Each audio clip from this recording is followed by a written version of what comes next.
Ito yung barya na commemorative na hard to find.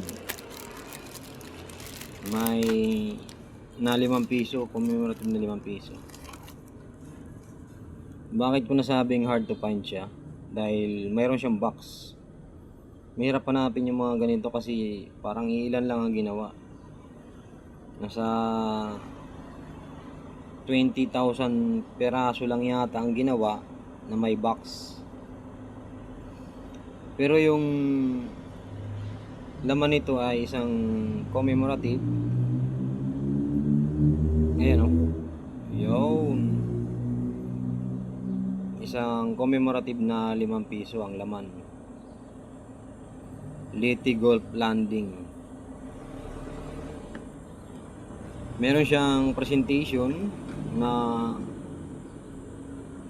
meron siyang presentation na yun. Gawa mismo ng BSP ng Bangko Sentral at kasama tong box. Limited lang yung pagkagawa niya na may box. Yung isa sa mga marami nito ay yung tinatawag nilang blister pack. Ito naman naka-box. Hard to find to kasi kukunti lang talaga ang ginawa dito. Ayan o. Commemorative na 5 piso 1994,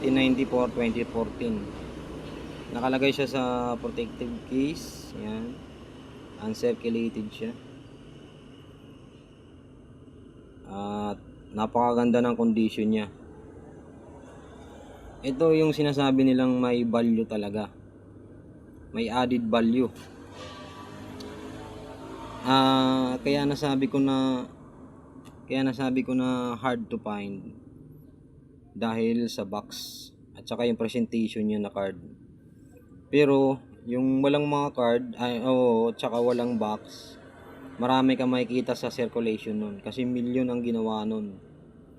Milyon yung mga binahagi sa circulation para mahawakan din ng hindi mga collectors. Dito kasi pang collectors na tong mga ganito, may mga box. So may added value to. Ayan o.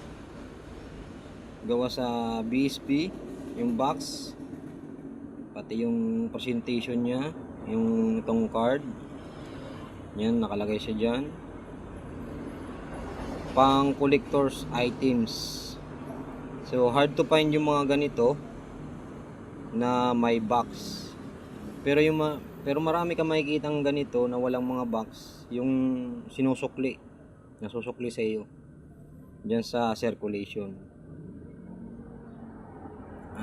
Ito yung may mga added value, yung may box.